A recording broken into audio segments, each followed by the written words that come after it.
Mari kita berdoa sebelum mulai ibadah kita pada sore hari ini, pada rumah tangga kita berdoa. Bapa yang kami imani, di dalam nama Tuhan kami Yesus Kristus, sungguh Tuhan kami ucap syukur pada sore hari ini, kalau kami boleh beribadah melalui ibadah rumah tangga via Zoom pada sore hari ini. Kami yakin dan percaya bahwa Tuhan bersama-sama di dalam ibadah kami, terkhusus untuk hamba-Mu, Bapak Pendeta yang mau menyampaikan sabda kebenaran-Mu. Biarlah Tuhan apa yang boleh disampaikan, semua boleh menjadi berkat bagi kami yang mendengarkan. Bagi kami semua yang bertugas, kami serahkan kepada-Mu ya Bapak, cuaca, sinyal, dan apapun itu untuk keberlangsungan ibadah kami sore hari ini. Biarlah Tuhan menyertai.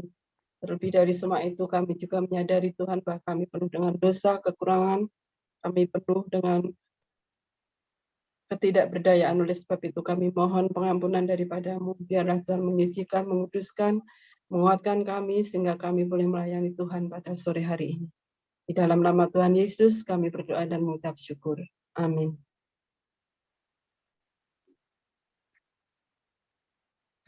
Selamat sore, Majelis Jemaat GPIB Cornelius Lido menyampaikan selamat datang kepada jemaat sekalian. Saat ini kita akan melaksanakan ibadah keluarga di minggu ke-16 sesudah Pentakosta. Sebelum kita memulai ibadah ini, mari kita bersaat teduh sejenak. Kita bersaat teduh.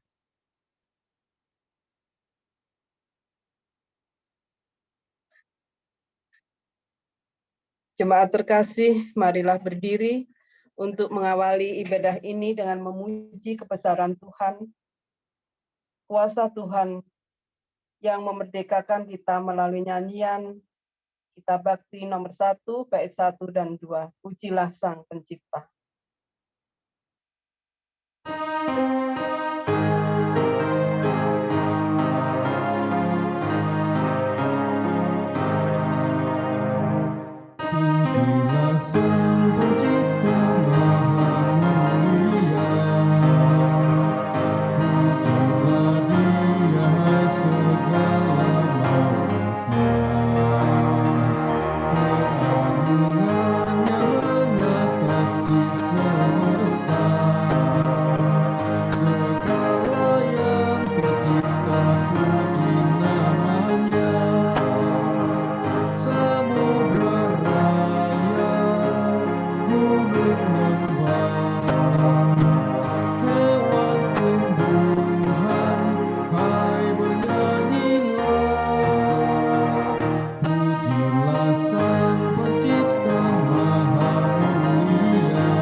Yesus Kristus, sungguh Tuhan kami ucap syukur pada sore hari ini. Kalau Tuhan boleh memberikan kesempatan kepada kami untuk mengikuti ibadah rumah tangga pada sore hari ini. Tuhan, biarlah ibadah kami ini boleh berkenan di hadapan-Mu, dan kami boleh menerima berkat baru yang daripada Tuhan.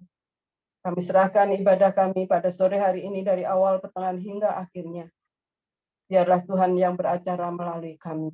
Terima kasih Tuhan, di dalam nama Tuhan Yesus kami berdoa dan mengucap syukur. Amin. Silakan duduk.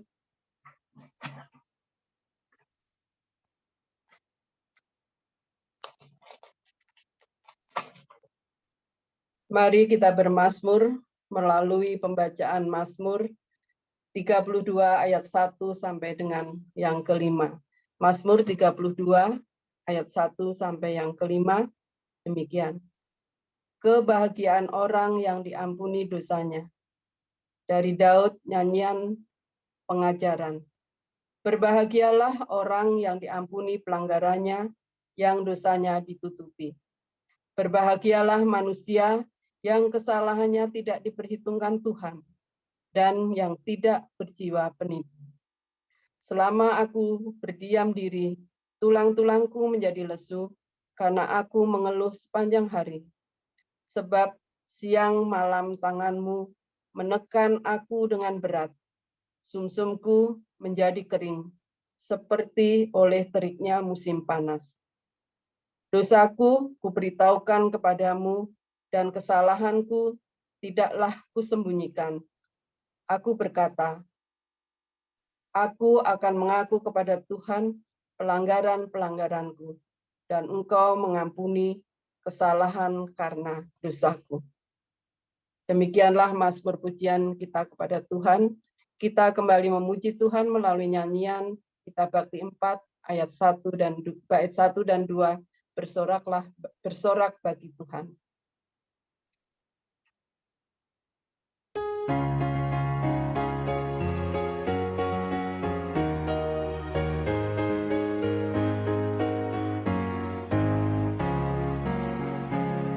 Bersorak bagi Tuhan wahai umat-Nya, hendaklah orang jujur puji nama-Nya. Mainkanlah kecapi dan tabula rebana, bermazmur bagi Tuhan dan bersyukurlah.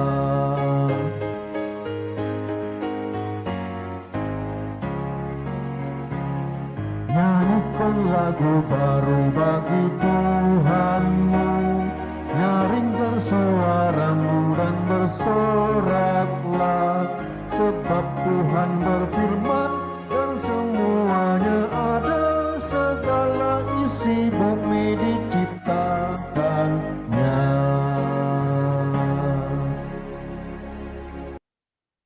Kita masuk dalam pelayanan firman Tuhan.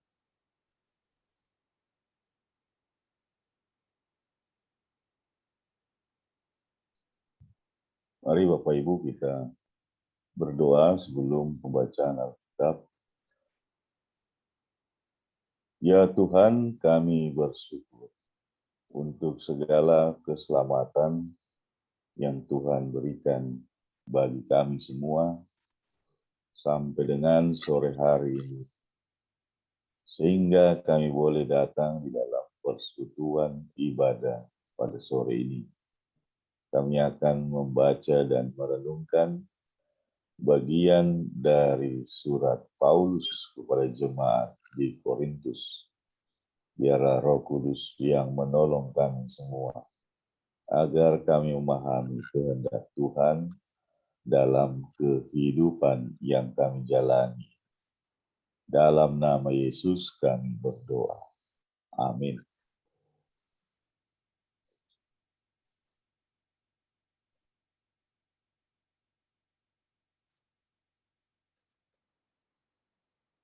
Ya, Bapak Ibu, jemaat berdiri, mari berdiri.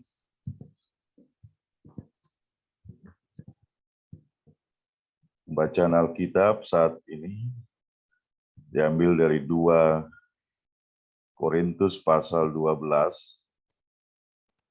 ayat 11 sampai 15. Judul perikopnya kekhawatiran Paulus. Sungguh aku telah menjadi bodoh, tetapi kamu yang memaksa aku. Sebenarnya aku harus kamu puji, karena meskipun aku tidak berarti sedikit pun, namun di dalam segala hal aku tidak kalah terhadap rasul-rasul yang luar biasa itu. Segala sesuatu yang membuktikan bahwa aku adalah seorang rasul telah dilakukan di tengah-tengah kamu dengan segala kesabaran oleh tanda-tanda, mujizat-mujizat, dan kuasa-kuasa. Sebab dalam hal manakah kamu dikebelakangkan dibandingkan dengan jemaat-jemaat lain, selain daripada hal ini, yaitu bahwa aku sendiri tidak menjadi suatu beban kepada kamu, maafkanlah ketidakadilanku ini.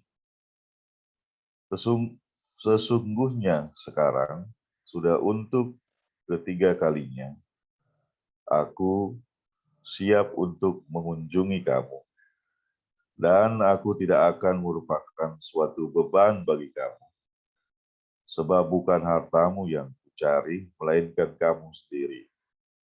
Karena bukan anak-anak yang harus mengumpulkan harta untuk orang tuanya, melainkan orang tualah untuk anak-anaknya. Karena itu aku suka mengorbankan diriku, bahkan mengorbankan diriku untuk kamu. Jadi, jika aku sangat mengasihi kamu, masakan aku semakin kurang dikasihi. Demikian pembacaan Alkitab. Terpujilah Tuhan. Haleluya.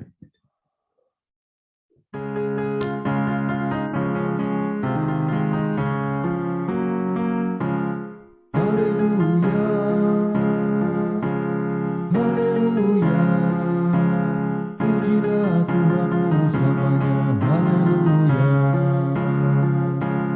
Nyanyi dan soraklah, agungkan namanya, pujilah Tuhanmu selamanya, haleluya.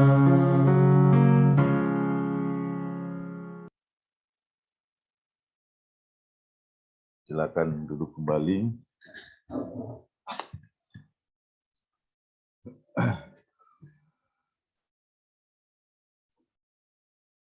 Ya, selamat sore Bapak Ibu sekalian.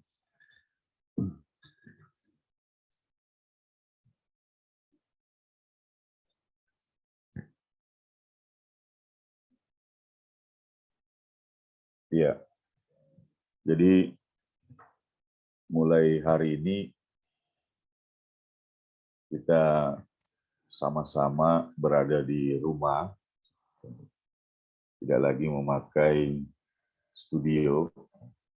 Nah, oleh karena itu mungkin dalam liturginya di depan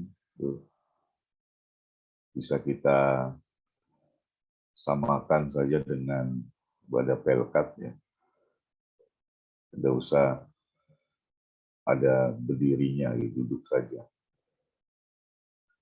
Nah, selain ibadah minggu yang masih memakai mimbar. Nah, Bapak Ibu sekalian, judul perikop yang kita baca tadi itu kekhawatiran Paulus. Nah, kenapa Paulus menjadi khawatir? Karena ternyata ada kelompok orang yang berusaha untuk mempengaruhi secara negatif jemaat di Korintus dengan mengatakan bahwa Paulus itu tidak termasuk dari rasul-rasul Tuhan. Jadi kapasitasnya sebagai seorang rasul diragukan. Karena kelompok tersebut membandingkannya dengan kelompok 12 rasul yang dipimpin oleh Petrus. Nah, kemudian hal yang kedua, selain tentang jati dirinya, maka kekhawatiran dari Paulus adalah bahwa jemaat kemudian mengabaikan nasihat-nasihat yang sudah pernah dia berikan sebelumnya dalam suratnya yang pertama ke Korintus, yaitu surat 1 Korintus yang dia tulis dari kota Efesus. Nah, jadi surat 2 Korintus ini merupakan surat pengklarifikasian tentang beberapa hal penting kepada jemaat di Korintus berkaitan dengan jati diri Paulus dan pelayanannya. Nah, hal yang ketiga yang mau diklarifikasikan adalah Paulus khawatir jikalau jemaat di Korintus menganggap kehadirannya dalam pelayanannya itu bersifat komersil. Oleh karena itu menjadi beban bagi jemaat di Korintus. Nah, jadi ketiga hal itu yang coba dijelaskan dalam perikop pembacaan kita pada sore hari ini. Jadi persoalan keabsahan dirinya sebagai seorang rasul atau sebagai murid Kristus. Yang kedua tentang kualitas pengajarannya yang bersumber kepada kuasa firman Tuhan. Dan yang ketiga tentang bahwa pelayanan itu bukanlah komersil. Jadi tidak perlu menjadi sebuah beban. Nah, itu yang menjadi latar belakangnya. Jadi surat 2 Korintus itu munculnya karena tiga latar belakang itu yang pada bagian ayat-ayat ini dijelaskan sebagai bagian dari kekhawatiran, kekhawatiran dari Paulus. Nah, jadi Bapak Ibu sekalian, kalau kita membaca Alkitab kan tentu harus tahu latar belakangnya apa. Kenapa bisa ada yang beginian. Kalau dalam ilmu tafsir Alkitab, ya, ini namanya konteks bacaan. Konteks bacaan atau konteks cerita latar belakangnya. Nah, kalau tetangga kita, itu namanya ilmu asbabun nuzul, sebab-sebab turunnya. Jadi ayat-ayat yang dibacakan itu ada sebab-sebab turunnya. Kita ada sebab-sebab kejadiannya apa yang terjadi. Nah, jadi kelompok orang di kota Korintus melakukan provokasi dengan tujuan untuk mematikan jati diri dan misi pelayanan dari Rasul Paulus yang semakin waktu semakin besar pengaruhnya. Jadi kita punya gambaran ada dua jalur besar ya yang terjadi di masa perjanjian baru itu sesudah kenaikan Tuhan ke sorga, sudah turunnya Roh Kudus. Jadi kelompok utama yang pertama itu dipimpin oleh Petrus dan kawan-kawan. Kelompok yang kedua itu dipimpin oleh Paulus dan beberapa rekannya seperti Barnabas, Apolos, ya, dan lain-lainnya itu. Nah, jadi dua kekuatan yang berjalan ini coba dipecahkan dengan mengadu domba satu dengan yang lain. Nah, jadi politik yang begini itu mirip dengan apa yang diterapkan oleh Belanda dulu, ya.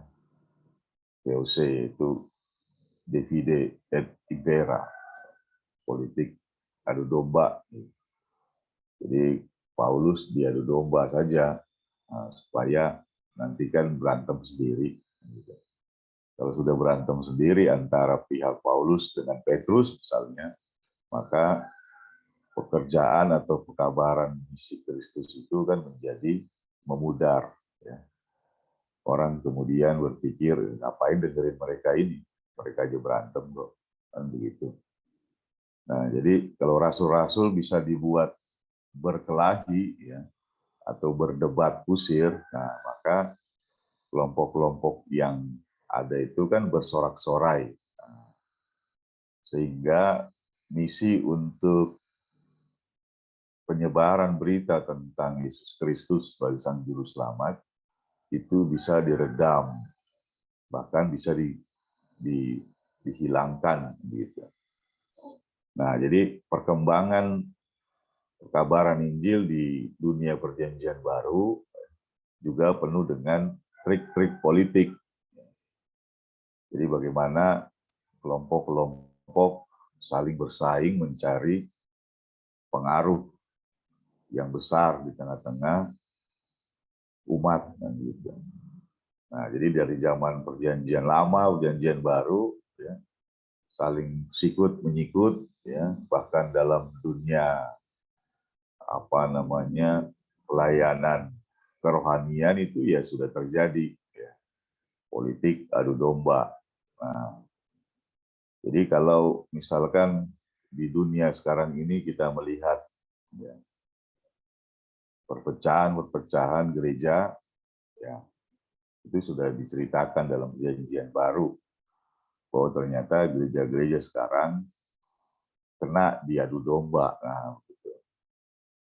Lalu kalau kita di dalam satu gereja kemudian terjadi perpecahan, nah berarti kita kena adu domba, nah, gitu.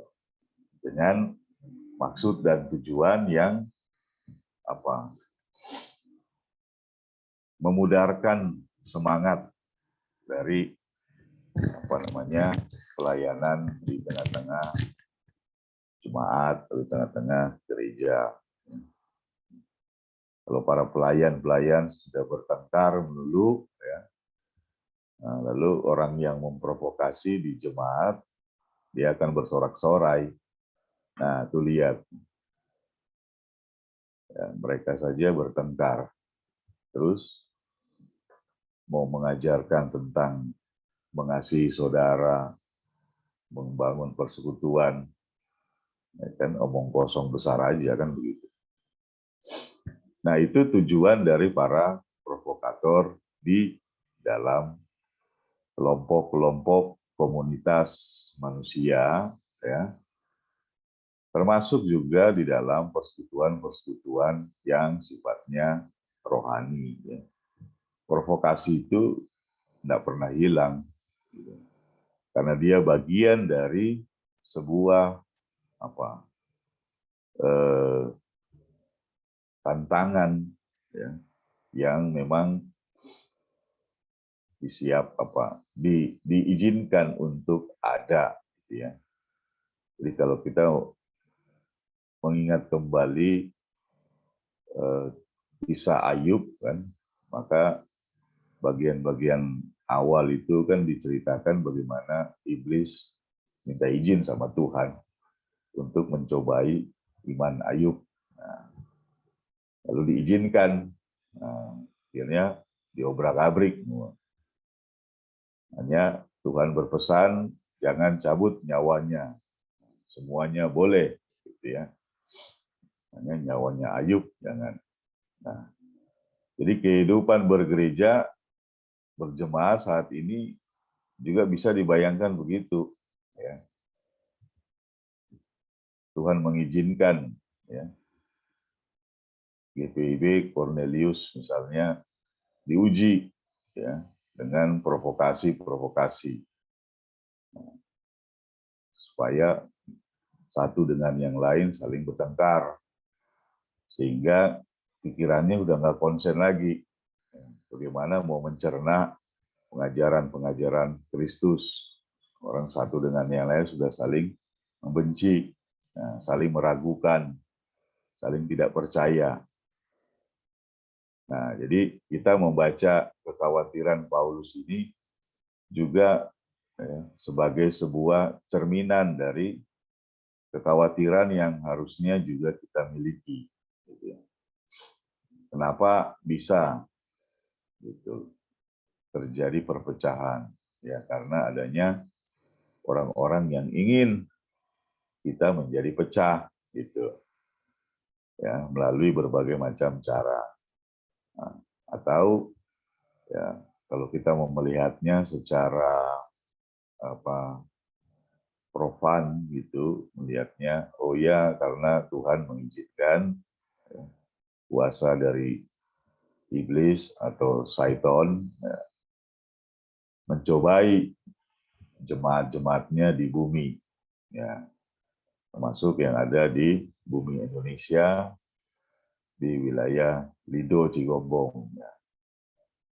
Jadi Tuhan memberikan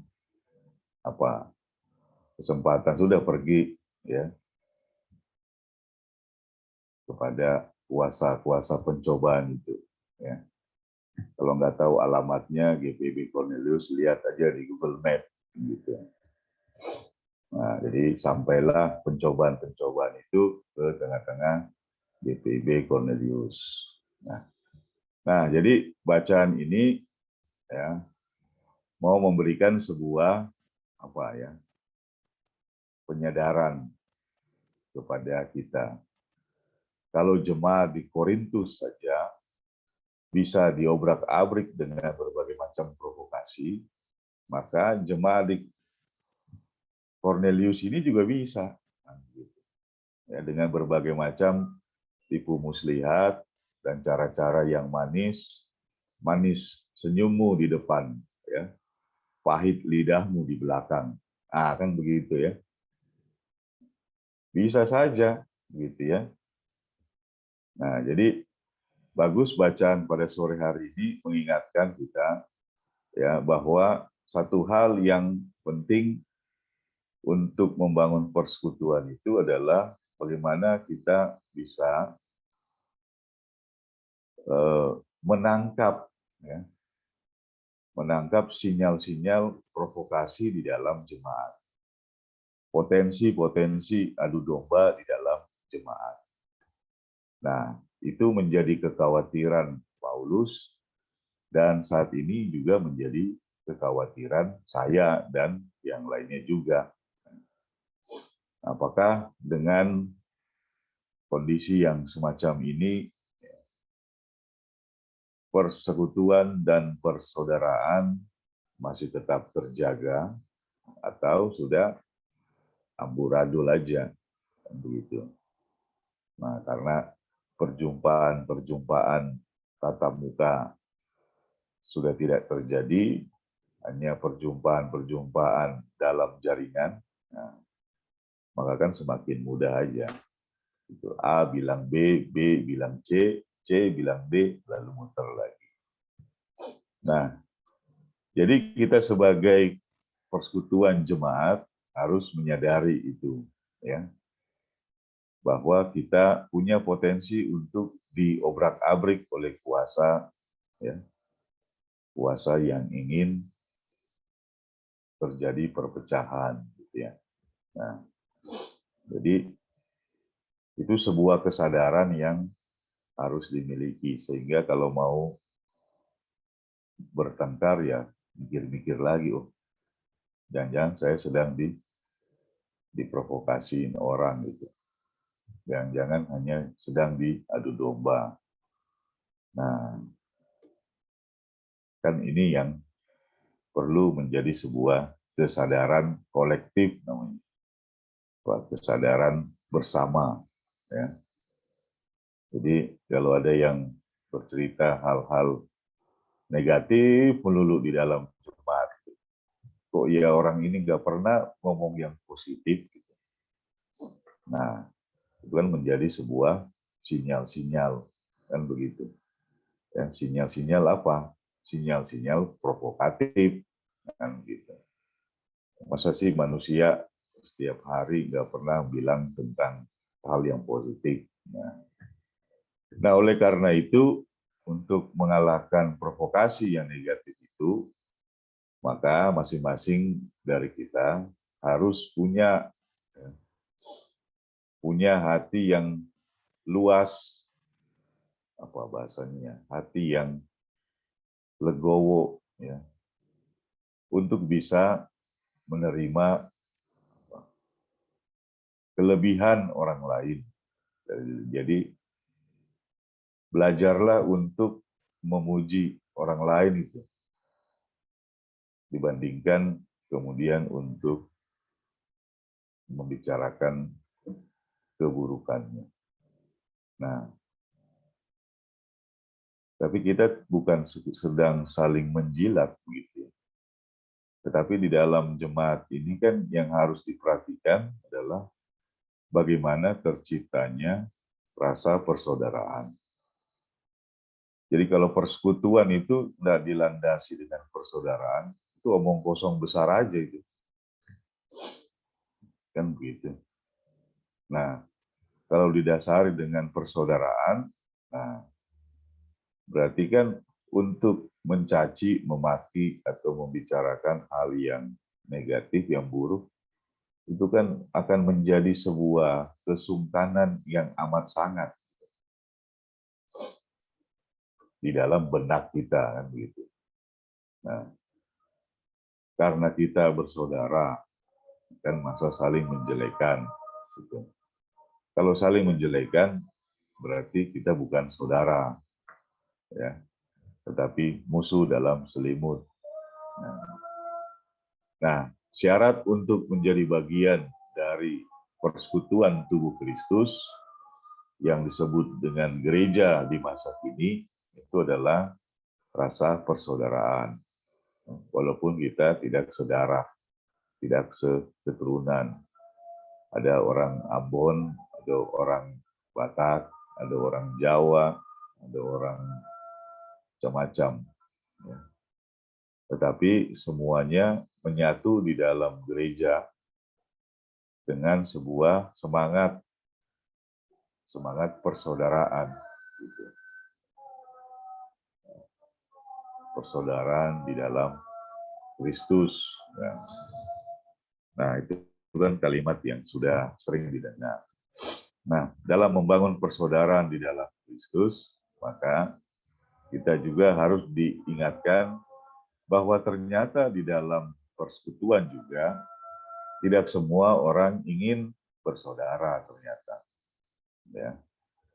Ada orang mungkin ingin ya membangun sebuah suasana yang penuh dengan apa ya, dibilang penuh dengan persaingan, penuh dengan hal-hal yang duniawi begitu bahasanya ya. Saya susah juga melukiskannya. Ya, tetapi kita harus menyadari bahwa ya, kan gereja ini bukan kumpulan para malaikat, ya toh. Ya, gereja ini kumpulan orang-orang berdosa, ya, yang mau diperbarui oleh kuasa Kristus, gitu. Jadi sama-sama orang berdosa, tidak usah saling mencela, kan gitu ya. Nanti setan pada ketawa-ketawa, ya kasihan banget ya lu, kan gitu. Ngomongin orang, dirimu saja yang nggak diomongin. Kan gitu. Nah, ini refleksi dari kondisi jemaat di Korintus ya. Karena luar biasa provokasi di dalam, ya, sampai-sampai menyinggung pribadinya Paulus, pribadinya Petrus, ya, yang kemudian diperbandingkan dengan sangat tajam, ya. Nah, memang kan kalau provokasi itu dia mengintai hal-hal yang sifatnya pribadi, gitu ya, hal-hal yang subjektif, sehingga bisa menjatuhkan dengan sebuah istilah itu, ya bahasa kerennya sekarang itu kan pembunuhan karakter. Nah, jadi semua dikerjakan dengan luar biasa. Tetapi kalau kita mau bertanya siapa sih orang-orang itu, atau siapa sih kelompok itu, nah itu sulit juga mau ditemukan dan dibuktikan, gitu. Karena masing-masing juga kan akan mengaku dirinya orang baik-baik, kan begitu. Nggak ada tuh orang yang mengaku, saya ini orang jahat loh Pak Pendeta. Hati-hati kalau ngomong sama saya. Hati-hati kalau ketemu saya. Belum pernah seumur hidup saya itu ketemu orang yang ngomong begituan, ya. Nah, kalau dia udah ngomong begitu duluan kan saya nggak mau ketemu dia lagi dong. Ngapain kita? Tapi kan nggak ada di antara kita yang memperkenalkan diri, Pak, saya orang jahat loh, Pak. Kan? Bapak Ibu pernah ketemu orang yang memperkenalkan diri, saya orang jahat loh, gitu. Hati-hati sama saya. Kan nggak ada kan? Gitu. Sekalipun dia mau berpikiran jahat pada kita, tetapi dia akan berperilaku yang paling manis. Gitu. Nah, kalau ada penjahat yang dari awal memperkenalkan dirinya sebagai penjahat, nah, dia akan mendapat gelar penjahat terbaik di seluruh dunia, ya, dapat award gitu. Karena dia sudah mengaku jelas-jelas saya ini penjahat. Nah, hati-hati dekat saya. Nah, kan begitu. Tapi kan di seluruh bumi ini nggak ada yang begitu. Kan. Kalau orang udah ketahuan kejahatannya aja masih nyangkal-nyangkal kan gitu. Nah, jadi kita merefleksikan satu hal yang apa ya, mungkin tidak terlihat secara gamblang, ya, tetapi bisa juga sih dirasa-rasakan kan begitu. Bagaimana benih-benih provokasi hilir mudik di sekeliling kita, ya, yang kemudian menebarkan keraguan-raguan bukan hanya di tingkat bawah, yaitu di antara garis horizontal di antara sesama jemaat, tapi juga ada dalam tingkat vertikal, yaitu antara jemaat dan para pimpinan-pimpinan di dalam jemaat. Nah, harapannya yang terjadi di Korintus itu bisa kita antisipasi, diminimalkan sehingga persekutuan jemaat GPIB, ya, GPIB Cornelius Lido itu bisa terpelihara, gitu. Nah, saya mengutip kalimat Rasul Paulus ayat 11 ya. Di antaranya itu kan begini. Sebenarnya aku harus kamu puji. Ya. Karena meskipun aku tidak berarti sedikit pun, namun di dalam segala hal aku tidak kalah terhadap rasul-rasul yang luar biasa itu. Nah, jadi Paulus mengajarkan kepada jemaat di Korintus, ya, bahwa yang ngelihat orang itu jangan negatif melulu. Gitu. Nah, bisa nggak memuji orang? Bisa nggak memuji aku, kata Paulus. Ya, jelek-jelek begini, ya saya sudah melakukan hal yang tidak kalah dengan rasul-rasul yang luar biasa itu. Maksudnya yang dipimpin oleh Petrus. Nah, jadi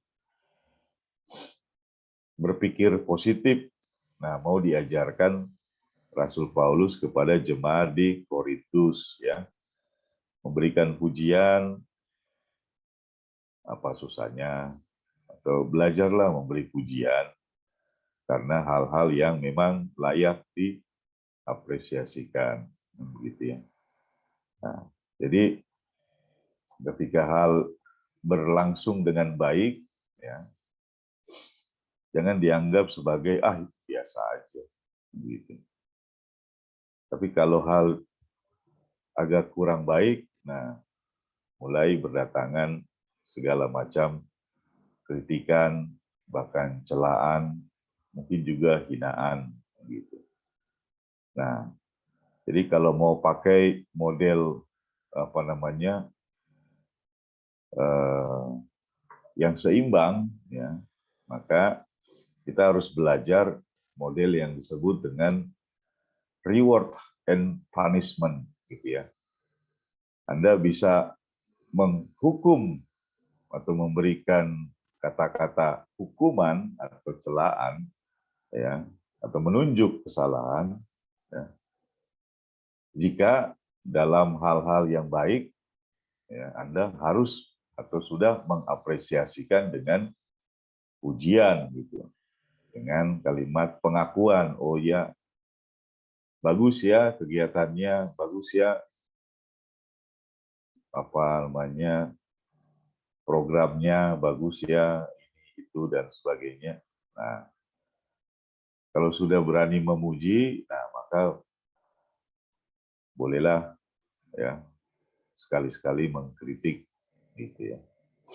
Tapi jangan kritik melulu, ya. Kalau nggak pernah memuji karya dari seseorang. Nah, coba bayangkan di rumah, ya, suami istri nggak pernah saling memuji, saling mengkritik melulu. Apa enggak ya ruwet rumah tangga begituan, kan begitu ya. Nah, jadi kan harapannya bisa saling mengapresiasi, walaupun juga bisa saling mengevaluasi. Gitu.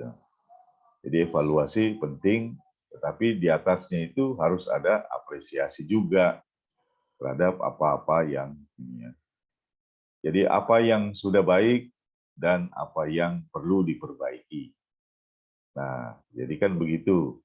Itu sebuah ilmu pengetahuan dalam melakukan sebuah apa namanya ya kegiatan-kegiatan berkomunitas, gitu ya.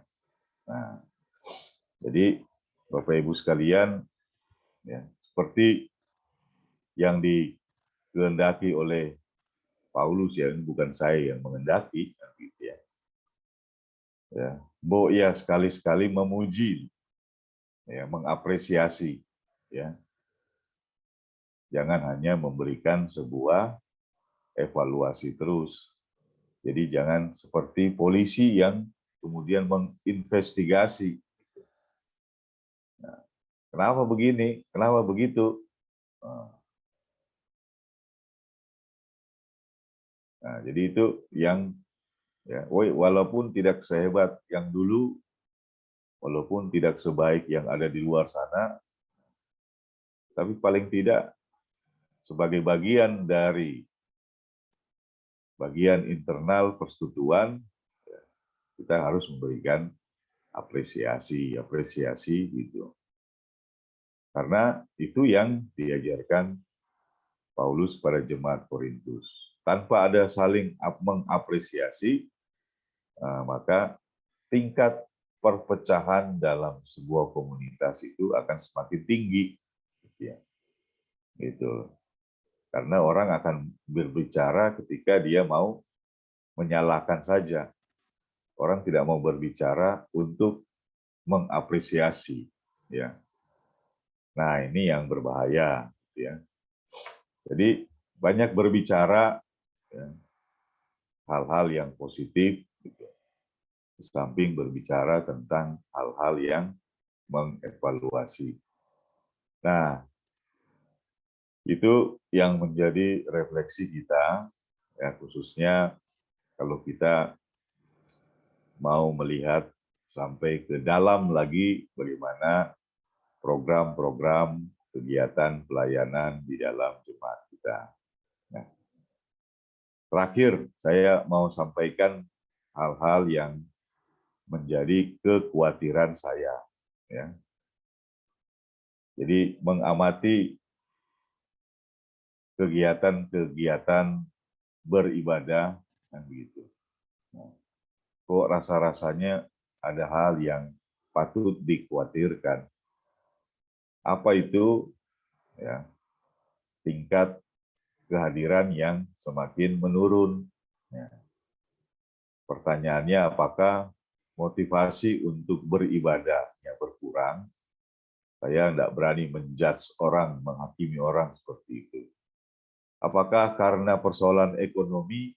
Ya, mungkin itu jauh lebih baik kita pikirkan dibandingkan hal yang lain. Nah, jadi kalau analisa secara ekonomis bahwa ibadah-ibadah daring semakin hari semakin menjadi beban, nah, maka perlu dilakukan evaluasi. Mungkinkah kita bisa kemudian membuka diri, ya, memberanikan diri untuk pelan-pelan meninggalkan ya layar monitor kita.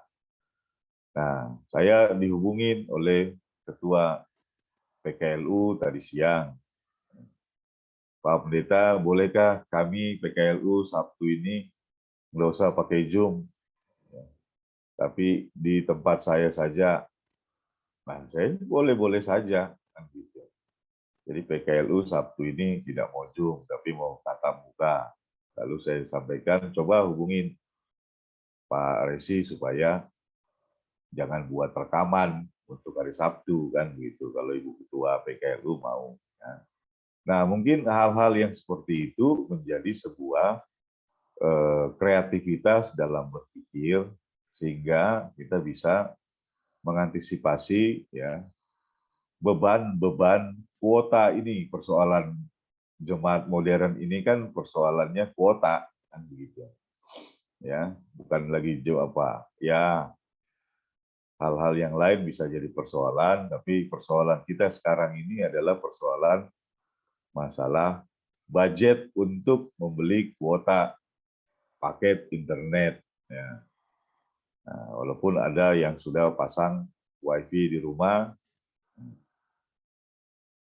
tapi kan kita harus melihat juga realitas yang ada. Nah, jadi saya memberikan kesempatan seluas-luasnya kalau ya, dirasa misalnya majelis jemaat mengamati penurunan tingkat kehadiran di layar monitor Zoom dalam ibadah keluarga atau pengurus-pengurus Pelkat, kemudian melihat penurunan warga Pelkatnya dalam ibadah-ibadah daring, nah silakan masing-masing melakukan sebuah kreativitas, ya. Mari menyusun ya, sesuatu yang berbeda dari hari ini ya, untuk kebaikan kita semua sebagai warga Cornelius. Ya, ya kita nggak bisa menyuruh orang untuk terus mengikuti secara daring ini karena ada kejenuhan, ada kebosanan, mungkin ada keterbatasan juga. Ya, handphonenya jatuh dimainin anaknya, misalkan begitu, pulsanya habis dipakai main game, ya macam-macam banyak persoalan. Sehingga yang datang hanya yang punya WiFi dari rumah, nah gitu. Yang tidak perlu beli ke konter pulsanya harian. Nah, jadi itu salah satu kekhawatiran yang ada dalam diri saya. Sehingga mari kita mengantisipasi penurunan tingkat kehadiran ibadah di layar Zoom ini dengan berpikir yang kreatif. Apakah mau kita kembali ke tatap muka secara terbatas atau mau di-mix gitu. Nah, mari masing-masing memikirkan itu sebagai bagian dari solusi kita beribadah di jemaat kita. Nah, Jadi itu bagian terakhir yang ingin saya sampaikan untuk memberikan sebuah tekanan atau prioritas, ya, daripada kita sibuk memikirkan nih Saiton dari mana yang sedang hadir di sekitar kita. Lebih baik kita memikirkan bagaimana kita bisa mempertahankan persekutuan. Kalau secara Zoom ini sudah mulai kendor, ya silakan bagaimana kita mengaturnya agar persekutuan bisa terus terjadi, bukan hanya sekedar terjadi, tetapi harus ada sebuah peningkatan. Nah, itu yang diperlukan. Kalau sekedar berjalan ibadah dari tadi jam 5 kami berempat saja mulai. Kan begitu, kalau sekedar beribadah. Tapi kita mengharapkan kehadiran yang lebih. Masa iya kita ibadah keluarga berempat? Kan begitu.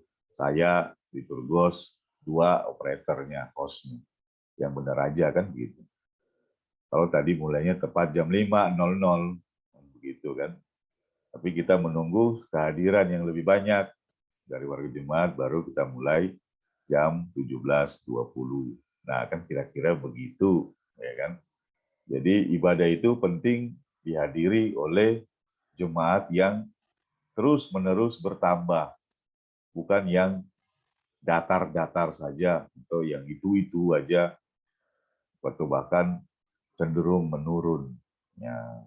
Nah, saya kira itu yang mau disampaikan berkaitan dengan refleksi kekhawatiran Paulus kepada apa yang terjadi di jemaat Korintus. Nah, semoga hal-hal negatif, hal-hal yang provokatif tidak terjadi di jemaat Cornelius, tetapi kita kemudian bisa berpikir kreatif untuk meningkatkan jumlah kehadiran jemaat-jemaat dalam peribadahan kepada Tuhan. Ya, jadi itu yang menjadi sasaran sambil mengantisipasi hal-hal yang terjadi di jemaat Korintus. Selamat sore, Bapak Ibu sekalian. Tuhan memberkati kita semua pada hari ini. Amin.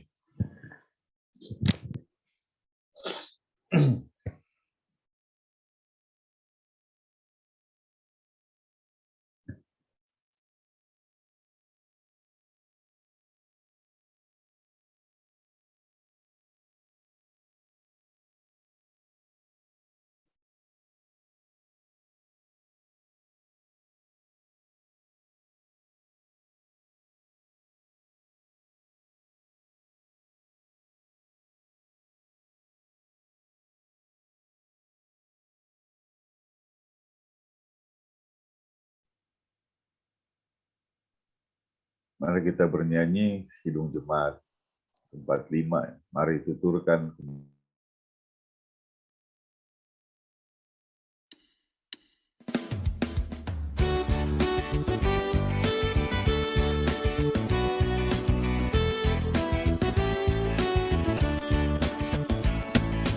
Mari tuturkan kembali kisah yang indah benar, warta berharga sekali, Yesus pahlawan besar, bahwa di malam lahirnya malak menyanyi merdu. Hormat diberi bagi Allah, dunia beroleh restu. Mari tuturkan kembali kisah yang indah benar, warta berharga sekali, Yesus pahlawan besar.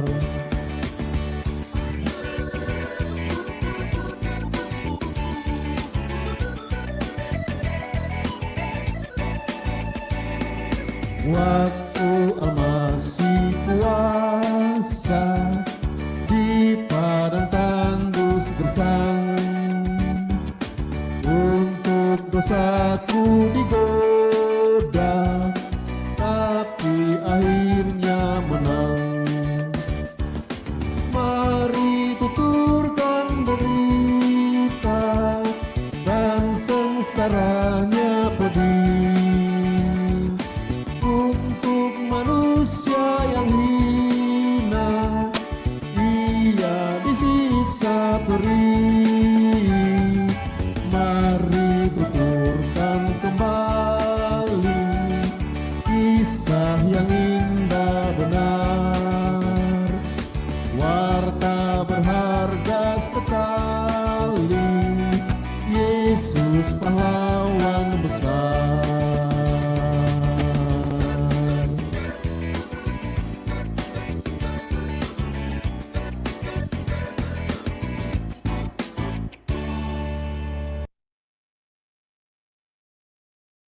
Mari kita naikkan doa syafaat.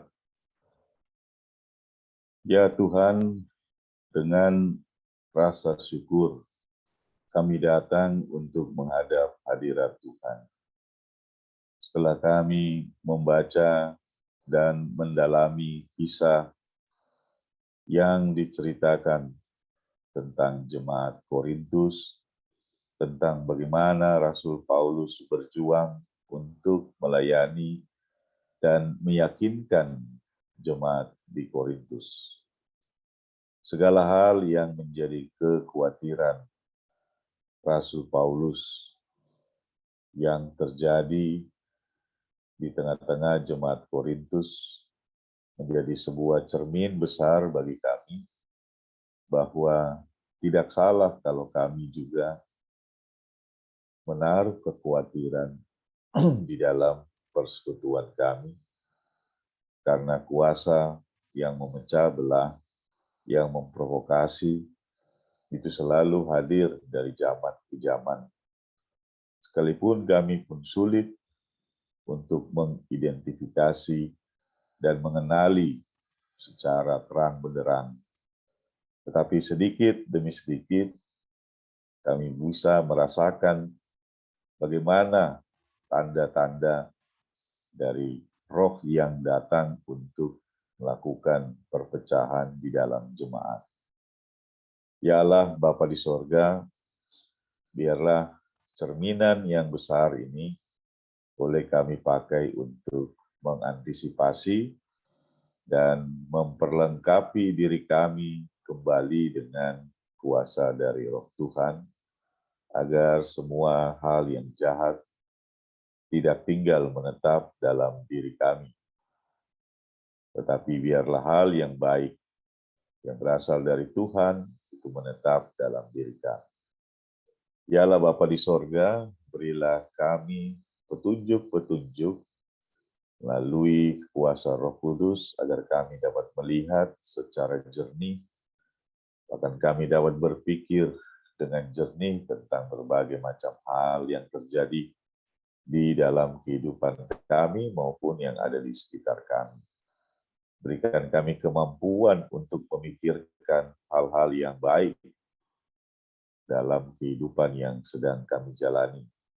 Dan berikan juga kami kemampuan untuk menghindarkan diri dari hal-hal yang buruk dalam kehidupan yang kami jalani. Kami berdoa dan menyerahkan jemaat Tuhan yang ada di Cornelius Lido ini, agar kiranya senantiasa mendapatkan perlindungan dari kuasa Roh Kudus. Kami tidaklah sebesar jemaat yang ada di Korintus, tetapi biarlah di dalam keadaan kami yang kecil, kami tetap dipelihara oleh kuasa Tuhan. Dan biarlah melalui keberadaan kami yang terbatas, kami lebih punya kesempatan untuk saling mengenal dan membangun persaudaraan di dalam Kristus, dan menjauhkan diri kami dari segala hal yang dikehendaki oleh kuasa-kuasa iblis. Ya Allah Bapa di sorga, kami berdoa bagi seluruh warga jemaat PB Cornelius Lido ini, dimanapun mereka berada, kiranya Tuhan menyertai mereka semua. Berikan motivasi kembali untuk datang membangun persekutuan di dalam gereja ini. Secara khusus kami berdoa bagi Bapak Ibu warga jemaat maupun presbiter yang terus dengan setia mengambil bagian dalam ibadah-ibadah Zoom. Biarlah Tuhan memberkati mereka semua dengan melimpah dengan kasih karunia Tuhan, karena mereka selalu berupaya untuk menjadi contoh dan menjadi teladan bagi warga jemaat yang lainnya. Kami hanya bisa berharap pada Tuhan yang memberikan kemampuan kepada kami semua. Karena siapakah kami manusia ini yang bisa menjadi pengajar bagi sesama kami. selain kuasa Tuhan yang mengajarkan kami untuk bisa hidup di tengah-tengah dunia ini dengan sebaik-baiknya. Kami berdoa bagi warga jemaat yang sedang sakit maupun dalam pemulihan sakit penyakit mereka. Kiranya Tuhan memberkati dan senantiasa memberikan kuasa pemulihan melalui setiap orang yang mengambil bagian untuk merawat dan menjaga keberadaan mereka masing-masing. Seluruh anak-anak Tuhan yang sedang mengalami pergumulan, kiranya Tuhan berkenan untuk menolong dan memberikan kekuatan serta pemulihan bagi mereka semua. Juga bagi diri kami yang mungkin secara jasmani terlihat sehat-sehat saja, tapi biarlah Tuhan juga senantiasa merawat hati dan pikiran kami yang seringkali begitu penuh dengan pergumulan, begitu rumit di dalam memikirkan banyak hal di tengah-tengah kehidupan ini. Ya Allah Bapa di sorga, kuasai diri kami dengan roh Tuhan yang kudus, sehingga ketika kami menjalani kehidupan kami di tengah dunia ini, kami dituntun oleh kuasa yang menunjukkan jalan yang benar. Dan ketika kami berada di rumah, kami boleh menjaga diri kami juga untuk berada di bawah tuntunan kuasa daripada Roh Kudus. Jauhkan kami dari berbagai macam bahaya penyakit yang berkeliaran di tengah-tengah kehidupan ini, virus-virus penyakit khususnya COVID-19 yang masih ada dengan berbagai macam model dan bentuknya yang terbaru. Tuhan lindungi kami semua, karena kami tidak bisa melihat mereka, tetapi merekalah yang bisa menghampiri kami. Oleh karena itu, biarlah Tuhan menjaga kami melalui setiap protokol kesehatan yang kami jalani. Ya Allah, Bapa di sorga, kami berdoa untuk kegiatan-kegiatan berjemaah di tengah-tengah GPIB Cornelius Lido ini. Kiranya Tuhan yang memberikan hikmat pada kami untuk mengerjakan berbagai macam kegiatan dengan sebaik-baiknya. Kami berdoa bagi panitia renovasi yang sedang bekerja, bersama dengan para tukang yang sedang bekerja, kiranya Tuhan memberkati mereka semua untuk bisa menghadirkan bangunan yang baik sesuai dengan rencana yang sudah ditetapkan. Kami berdoa untuk setiap kegiatan lainnya, pelkat-pelkat mulai dari PA hingga PKLU, biarlah berjalan dengan baik. Kegiatan pengajaran agama kelas 4 juga bisa berjalan dengan baik, dan semua hal yang sedang kami rencanakan di tengah-tengah jemaat ini. Tuhan kiranya berkenan atas semua yang sedang kami persiapkan. Ya Allah Bapa di sorga, biarlah kami boleh menatap hari esok dan masa depan dengan begitu percaya bahwa Tuhan ada bersama dengan kami. Kami menyerahkan juga rencana dan rancangan kehidupan kami secara pribadi, keluarga-keluarga, rumah tangga yang ada di tengah-tengah jemaat Tuhan ini. Biarlah Tuhan menolong kami semua dalam kebutuhan kehidupan sehari-hari, kehidupan ekonomi, pendidikan anak-anak, dan kehidupan sosial lainnya bersama dengan sesama yang ada di sekitar kami. Juga berikan kami keyakinan bahwa segala sesuatu yang kami mohonkan di dalam Tuhan tidaklah akan sia-sia di dalam kehidupan kami.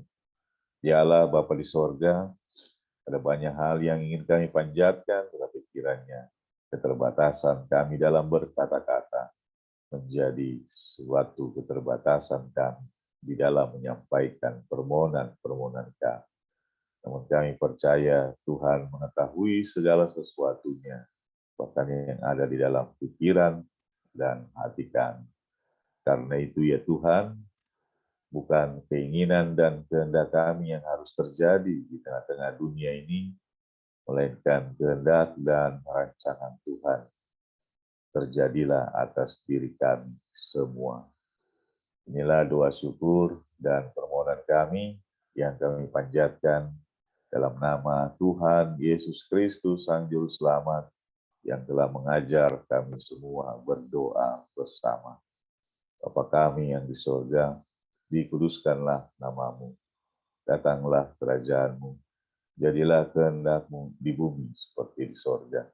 Berilah kami pada hari ini makanan kami yang secukupnya. Ampunilah kami dan kesalahan kami, seperti kami juga mengampuni orang yang bersalah kepada kami. Dan janganlah membawa kami dalam pencobaan, tetapi lepaskanlah kami daripada yang jahat.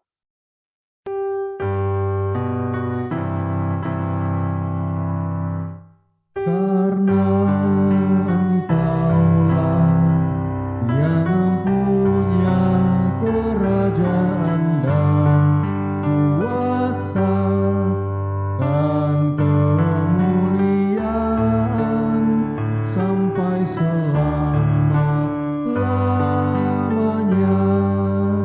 Amin.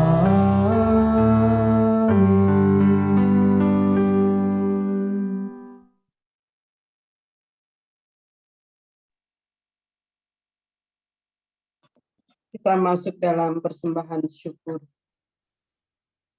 Marilah kita memberikan persembahan syukur kita kepada Tuhan sebagai tanda syukur atas karya keselamatan Tuhan bagi kehidupan kita. Tuhan memberkati persembahan saudara. Sebelum memberikan persembahan, mari kita memuji Tuhan melalui nyanyian Kidung Jemaat 302, bait yang pertama, kedua, dan ketiga. Ku beri persembahan.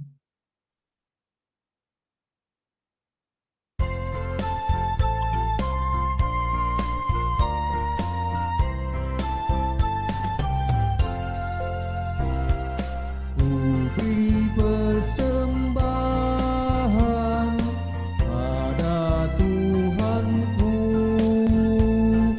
sambil puji Yesus Juru Selamatku.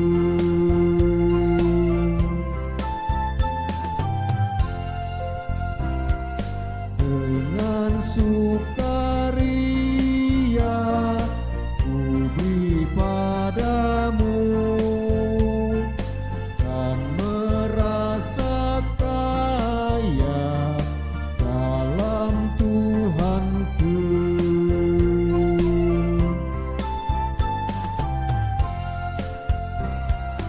Mari kawan-kawan, rela hatilah, bawa persembahan, datanglah segera. Mari kita menyerahkan persembahan syukur ini kepada Tuhan. Kita berdoa. Allah Bapa yang kami imani di dalam Tuhan Yesus, kembali kami menghadap hadirat-Mu yang kudus ya Bapa. Kami mengucap syukur atas berkat-berkat yang telah kami terima sampai saat ini. Dan pada saat ini kami boleh diberikan kesempatan untuk mempersembahkan sebagian berkat-Mu. Suci dan kuduskan persembahan kami ini ya Bapa, untuk boleh menjadi berkat bagi sesama kami di dalam pelayanan kami melalui gereja-Mu. Dalam nama Tuhan Yesus kami berdoa. Amin.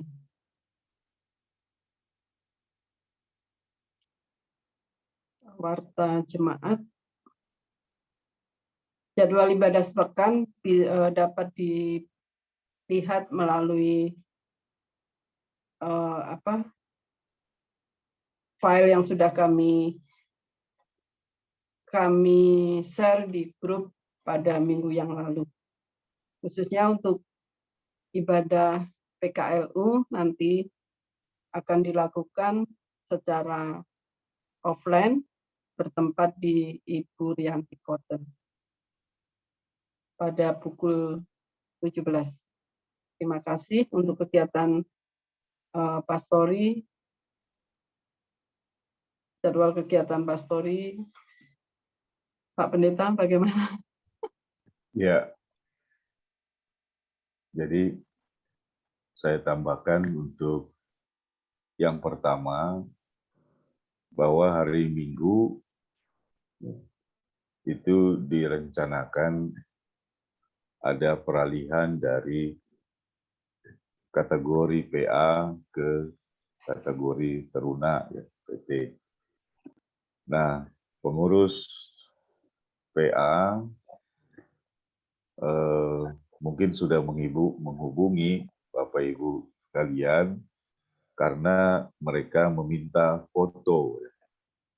Meminta foto bukan yang foto formal 2x3, 3x4 gitu, maksudnya foto menggunakan handphone saja, tetapi yang difoto berpakaian rapi dan sopan anaknya, karena akan ditampilkan nanti di layar Zoom hari Minggu sebagai anak yang dialihkan dari PA ke PT gitu ya. Nah, tapi nanti apakah itu kemudian fix dilaksanakan, saya masih menunggu kesiapan dari pengurus PA, apakah sudah mendata semua yang akan dialihkan atau belum. Ya. Kalau sudah semua data fix, ya foto semua sudah ada, nah maka kita bisa laksanakan. Tapi kalau belum, ya sementara masih bisa ditunda ke minggu berikutnya. Tidak apa-apa, itu bukan sesuatu yang bukan hari raya namanya, itu bukan hari raya keagamaan.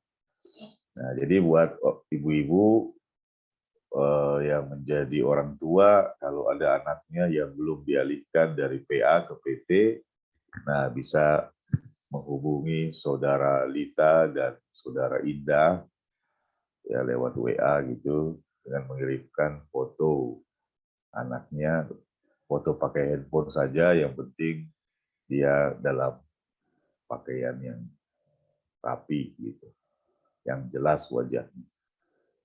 Nah, kemudian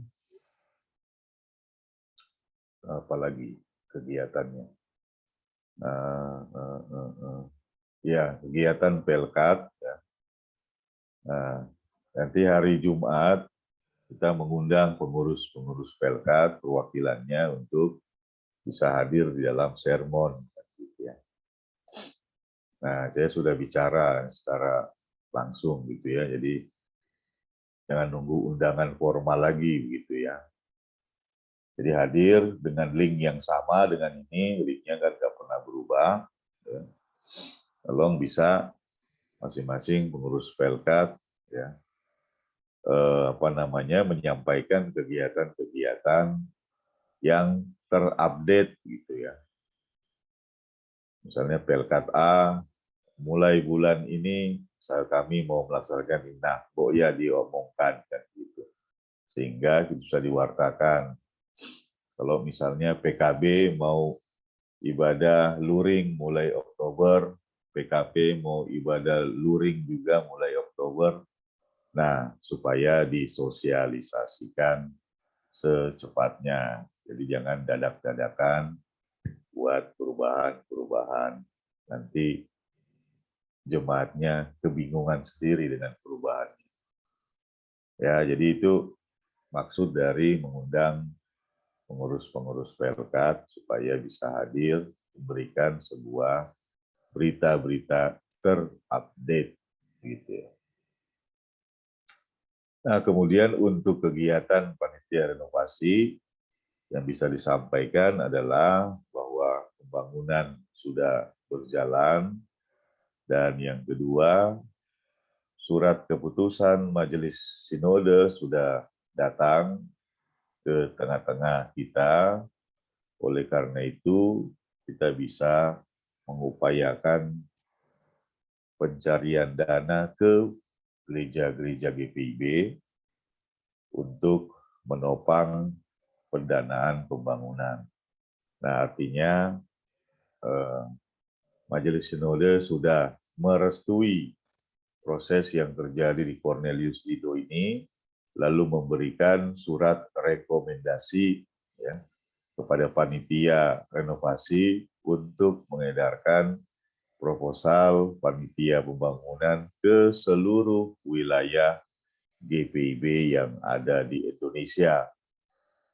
Nah, tetapi kita juga harus melihat bahwa ada jemaat-jemaat yang potensial, ada jemaat-jemaat yang ya sama saja seperti Cornelius ini lagi jatuh bangun.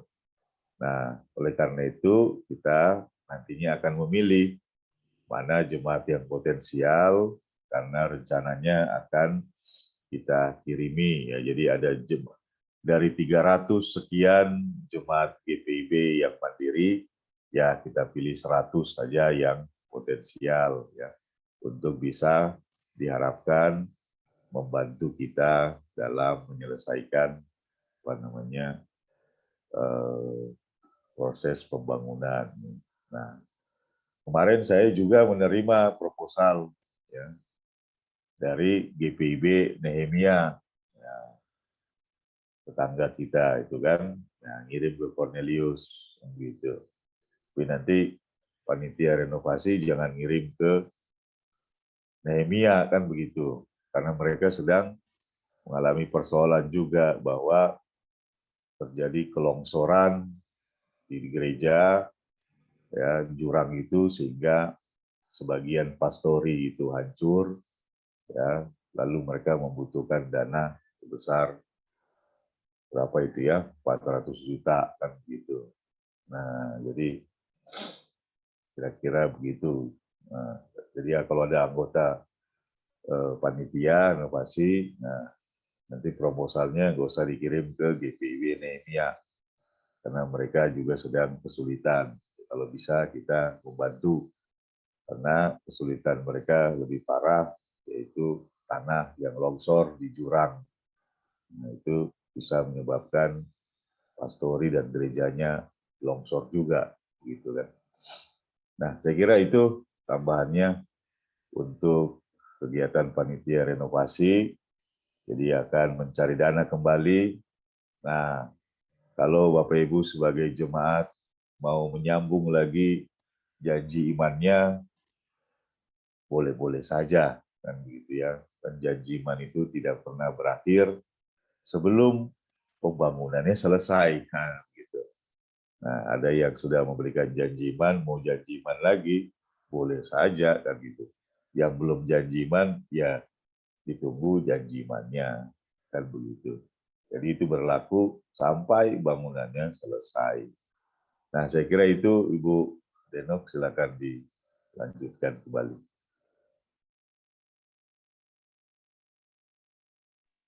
Baiklah, terima kasih Pak Pendeta. Kita masuk dalam amanat dan pengutusan. Kembali saya. Oh ya, ya sambil duduk saja, Bapak Ibu sekalian, kembalilah dalam kehidupan kita dan lakukan firman Tuhan dalam kehidupan sehari-hari, maka pulanglah dan mari kita bernyanyi nyanyian pengutusan, ada intan cemerlang, kita bakti 276.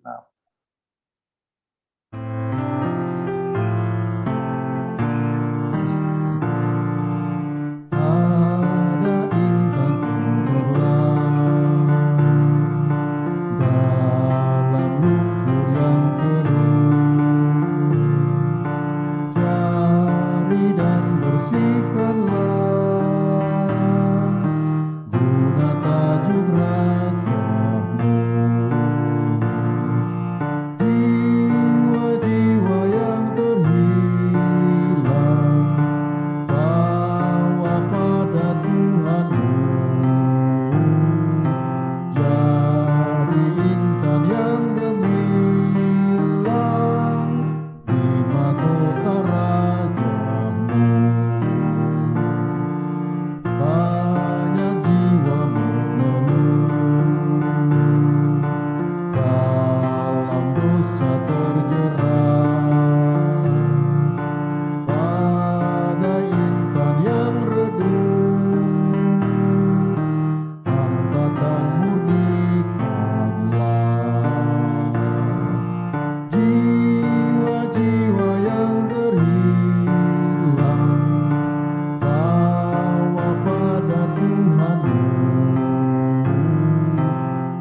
Arahkanlah hati dan pikiran pada Tuhan.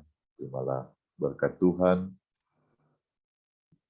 damai sejahtera yang berasal dari Allah Bapa, karunia keselamatan dari Tuhan Yesus Kristus, bersama dengan pertolongan dan penghiburan dari Roh Kudus, menyertai dan memberkatimu dari sekarang sampai selama-lamanya. Amin.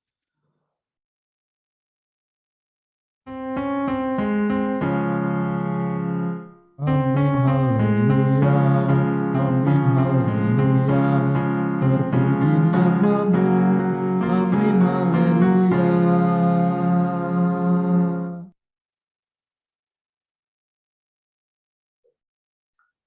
Ya, ibadahnya sudah selesai.